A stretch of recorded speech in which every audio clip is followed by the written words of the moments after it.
Next వెళ్తే ముఖ్యంగా online betting ఎంతవరకు అంటే ఊహకు అందదు. సిద్దిపేట జిల్లా కలెక్టర్ గన్మెన్ 90 లక్షలు నష్టపోయి పిల్లల్ని భార్యను చంపి తను ఆత్మహత్య చేసుకుంది. అయ్యయ్యో.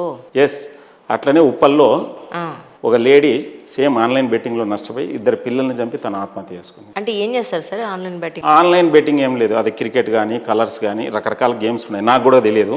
కాకపోతే ఒకటి మాత్రం గ్యారెంటీ చెప్పగలుగుతాను, అంటే వాళ్ళు విన్ అవుతారు విన్ కారు అని బెట్టింగ్ చేసుకుంటుంటారు అంతే. ప్రతి బాలు లేకపోతే ప్రతి ఈ మ్యాచ్ ఎవరు విన్ అవుతారు ఎవరు, అది ఒక ఆన్లైన్ బెట్టింగ్ 100 రకాలు ఉన్నాయి.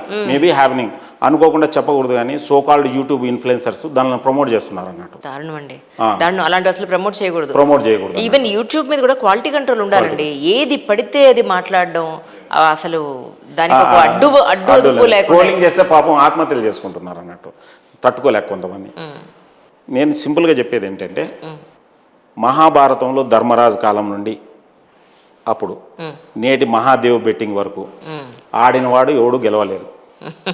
అద్భుతం. ఇది ఫండమెంటల్ సూత్రం గుర్తుపెట్టుకుంటే ఎవడు ఆడాడు అన్నట్టు.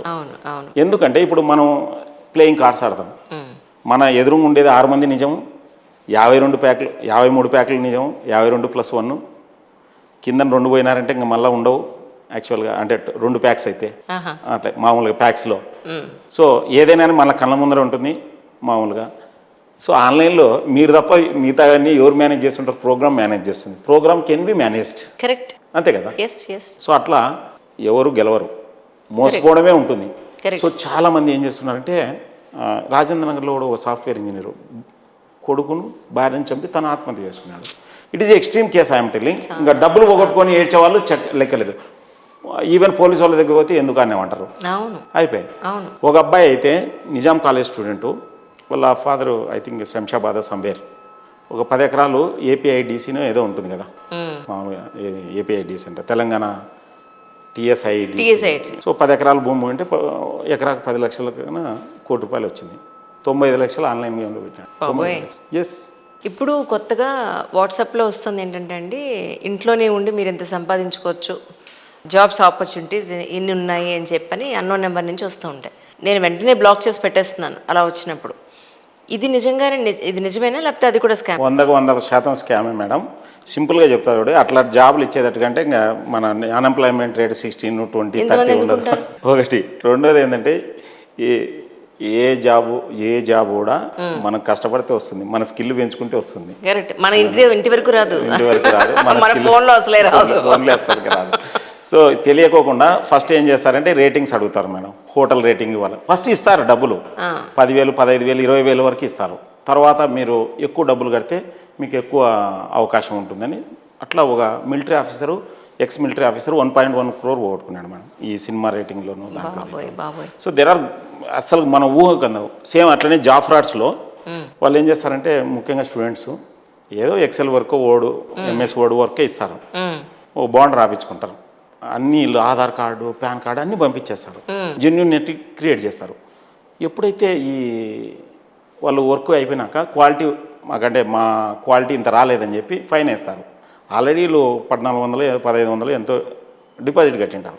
నెక్స్ట్ వీడు మళ్ళీ ఆల్రెడీ వర్క్ చేసింటాడు, మళ్ళీ డబ్బులు క్వాలిటీ లేదని. సో మళ్ళీ లీగల్ నోటీస్ పంపిస్తారు. లీగల్ నోటీస్ పంపించాలి, వీళ్ళు భయపడతారు. లిటరల్గా ఒక అబ్బాయి ఆత్మహత్య చేసుకున్నాడు లీగల్ నోటీస్ పంపిస్తే. నేను చెప్పేది ఎక్స్ట్రీము. చాలామంది భయపడుతున్నారు, డబ్బులు అడిగినంత కట్టేస్తున్నారు. అసలు first work fake, legal notice కూడా ఫేకే, అంతే. Everything is ఫేకే.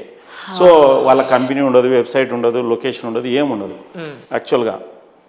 దీంతోపాటు ఏ జాబ్ కూడా మీకు తెలుసు, ఇప్పుడు మనం జాబ్ చేయకపోతే వాళ్ళు మనకు అడ్వాన్స్ ఇస్తారు కానీ, లేకపోతే వాళ్ళు మనకు శాలరీ ఇస్తారు కానీ మన నుంచి డబ్బులు తీసుకోవడం ఏంది, లాజిక్ ఏం లేదు. Correct. So no back door, no side door. ఇట్లాంటి ముఖ్యంగా హైటెక్ సిటీలో ఎవ్రీ వీక్ కంపెనీస్ క్లోజ్ చేస్తున్నాయి మేడం. 1,00,000, 2 లక్షలు జాబ్ తీసుకుంటున్నాయి. అది పక్కన పెడితే స్టాక్ మార్కెట్ ఫ్రాడ్స్ ఎక్కువ జరుగుతున్నాయి మేడం. ఇప్పుడు స్టాక్ మార్కెట్ ఫ్రాడ్ ఎంత అంటే ఇన్స్టిట్యూషనల్ ఇన్వెస్టర్స్ అని వస్తారన్నట్టు. మాకు ముందుగానే తెలుస్తాయి ఐపీఓలు, ప్రీ ఐపీఓలు అని చెప్పి. దీంట్లో విపరీతంగా నష్టపోతున్నారు. ఎంత విపరీతంగా నష్టపోతున్నారంటే ఊహకు అందదనంటూ. సింపుల్గా చెప్పాలంటే అసలు మీరు ఏ అకౌంట్కి పంపిస్తున్నారనేదన్నా చూడాలా.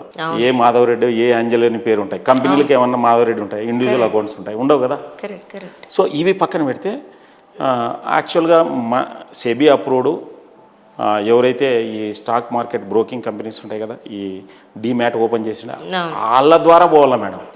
ఒకవేళ ఇన్స్టిట్యూషనల్ ఇన్వెస్టర్స్ ఉన్నా కానీ మిమ్మల్ని నన్ను కలవరను మేడం. పెద్ద పెద్ద టాటాలను, బిర్లాను, అంబానీ వాళ్ళని కలిసి పెద్ద పెద్ద అమౌంట్ల ద్వారా స్టాక్ మార్కెట్ను అల్లాడిస్తారు, కానీ మన దగ్గరకు వచ్చి వాళ్ళు రావడం అనేది పెద్ద శుద్ధ ఫేక్ అన్నట్టు. రీసెంట్గా ఒక చిన్న ఎగ్జాంపుల్ జరిగింది. అతను ఐబిఎంలో పనిచేస్తాడు. వాళ్ళ భార్య ఆల్రెడీ 16 లక్షలు పోగొట్టుకుంది. అయ్యో, స్టాక్ మార్కెట్ దాంట్లో వాళ్ళు 10 లక్షలు మళ్ళీ అడిషనల్గా లోన్ ఇచ్చి, అంటే పోగొట్టుకునే వాళ్ళు 16 లక్షలు ఇన్వెస్ట్ చేసింది, ఇంకో 10 లక్షలు లోన్ ఇచ్చినారు. ఎంత అయింది టోటల్? 26 లక్షలు అయింది. వాళ్ళకు 42 లక్షలు ప్రాఫిట్ చూపించినారు. ప్రపంచంలో ఎక్కడైనా 1 వీక్లో 42 లక్షలు ప్రాఫిట్ వస్తుందా? అంటే 26/42 లక్షలు అవుతుందా? సో ఎనీయో ఇప్పుడు ఆ 42 లక్షలు విత్డ్రా చేయాలంటే వీళ్ళకి లోన్ ఇచ్చిన 10 లక్షలు కట్టమని చెప్పినారు అన్నట్టు. వీళ్ళు ఏం చెప్పినారు స్మార్ట్గా, 10 లక్షలు పట్టుకొని 42 మైనస్ 10 32 ఇస్తే సరిపోతుంది అన్నారు. లేదు అది వేరు, సెబీ ఒప్పుకోదు, అది ఇది అని ఏదో చెప్పినారు. ఈ అమ్మాయి గోల్డ్ అమ్మి కట్టడానికి రెడీ అయిపోయింది. అయ్యో, గోల్డ్ అమ్మి కట్టడానికి రెడీ అయితే అప్పుడే ఆ హస్బెండ్కు అడిగింది అన్నట్టు, ఇట్లా ఇది. అప్పుడు యాప్ చూపించింది. అతను కొద్దిగా ఏదో మన లాంటి వీడియోలో ఎక్కడో చూసినట్టున్నాడు. ట్రై చేసినాడు కన్విన్స్ చేయడానికి ట్రై చేస్తే ఆమె ఒప్పుకోలేదు. యాక్చువల్ నువ్వు అడ్డపడుతున్నావు వచ్చేదానికి అని చెప్పి రివర్స్లో అతని మీద సీరియస్ అయింది అన్నట్టు. ఇంకా లాస్ట్కి కన్విన్స్ చేయడానికి చేతగాక నా దగ్గర పిలుచుకొని వచ్చినాడు. కాకపోతే అంతవరకు నాకు ఫ్రెండ్ అని చెప్పి, నేను ఫోన్లో అంతా ఫ్రెండ్ అని చెప్పినాడు. కారు దిగినాక ఎక్కడ మీ ఫ్రెండ్ అంటే, కాదు ఫ్రెండ్ కాదు మా భార్య అని చెప్పినాడు అన్నట్టు.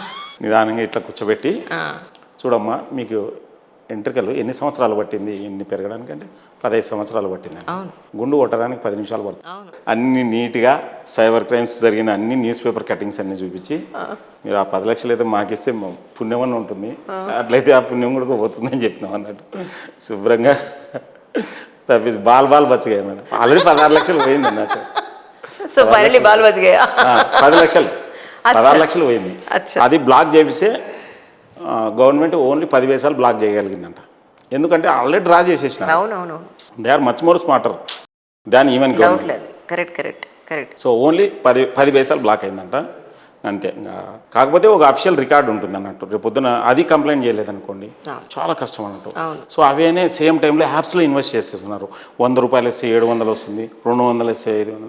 యాక్చువల్గా ఎక్కడైనా కానీ ఒకటే మేడం, ఏడన్నా ఇన్వెస్ట్ చేయండి. మనం వీడియో అంటే మన సిగ్నేచర్ వ్యూవర్స్కి, స్టూడియో వ్యూవర్స్కి చెప్పేది ఏంటంటే, ప్రోడక్ట్ ఉండాలి, సర్వీస్ ఉండాలి, వాళ్ళ కంపెనీకి మీరు వెళ్ళాలి, ఆ కంపెనీ విధి విధానాలు చూడాలి. మనం చూడండి, ఏది నమ్మద్దు. 16 లక్షలతో మనం దేశంలో ఎక్కడైనా పోయి తిరిగి రావచ్చు మేడం. 1 లక్ష చాలు. దేశంలో అండమాన్ దగ్గర కూడా చూసి రావచ్చు కంపెనీ ఏదైనా ఉంటే. అన్నీ చూసిన తర్వాతనే ఇన్వెస్ట్ చేయండి. లేకపోతే ఏమవుతుందంటే జస్ట్ నోబడి. ఇప్పుడు మీకు సింపుల్గా చెప్తాను మేడం, మనకు మన తల్లిదండ్రులు, మనం మన పిల్లలకి కత్తి గురించి, కరెంటు గురించి, కంప గురించి, పాము గురించి, పుట్ట గురించి జాగ్రత్తలు చెప్పినాం. మీరు మీ పిల్లలకు కానీ లేకపోతే మీ తల్లిదండ్రులు మీకు కానీ సైబర్ నేరాల గురించి ఎవరైనా జాగ్రత్తలు చెప్పినారా? నేను చెప్పాను సార్. నేను మోసపోయాక పిల్లలిద్దరిని ఆ పార్ట్ మాత్రమే చెప్పింటారు. 90 ఉన్నాయి అన్నట్టు. ఇప్పుడు ఈ ప్రోగ్రామ్ చూడండి అని పంపిస్తాను. 90 ఉన్నాయి అన్నట్టు. అదే. సో ఇక్కడ విషయం ఏంటంటే, మళ్ళీ బ్యాక్ వస్తే సునామీ, భూకంపము, తుఫాను, ఎయిడ్స్, క్యాన్సర్, కరోనా, ఇవన్నీ కలిపి 1 లక్షతోనో కోటితోనో మల్టిప్లై చేస్తే సైబర్ నేరాలకు తక్కువ అవుతుంది. అంత దారుణంగా ఉన్నాయన్న. కరెక్ట్. రోజుకు 5 కోట్లు తెలంగాణలో పోతున్నాయి డబ్బులు. దేశవ్యాప్తంగా 70,000 కోట్లు నష్టపోతున్నారు. ఇవి official figures. Unofficial figures nobody. రీసెంట్గా తెలంగాణ సీఎం గారు రేవంత్ రెడ్డి గారు మాట్లాడారు. అవును, పాతకాలంలో రేపు మర్డర్ తీవ్రమైన నేరం ఉన్నది, ఇప్పుడు సైబర్ నేరం అని. నేను ఈ ప్రోగ్రాం ద్వారా నేను విన్నవించుకునేది ఏంటంటే, నాకు నిజంగానే రేవంత్ రెడ్డి సార్తో నాకు అపాయింట్మెంట్ ఇప్పిస్తే మీరు నమ్ముతారు లేదో, ఒక 6 నెలల టైంలో 30-40% క్రైమ్ రేట్ తగ్గించవచ్చు. 6 నెలల టైంలో నాకు నేను 10 ఏళ్ళ అనుభవంతో చెప్తున్నా, ఒక స్ట్రాటజిక్ ప్లాన్ ఉంది నా దగ్గర. 100% ఇంప్లిమెంటబుల్ ప్లాన్. అంటే మండలం లెవెల్, విలేజ్ లెవెల్ వరకు ఎట్లా ఇంప్లిమెంట్ చేయొచ్చు. నేను దానికి తగ్గట్టు నాకు ఉన్న టైం ఉన్నంత స్పెండ్ చేసి కావాల్సింటే నేను సహకరించి చేస్తాను.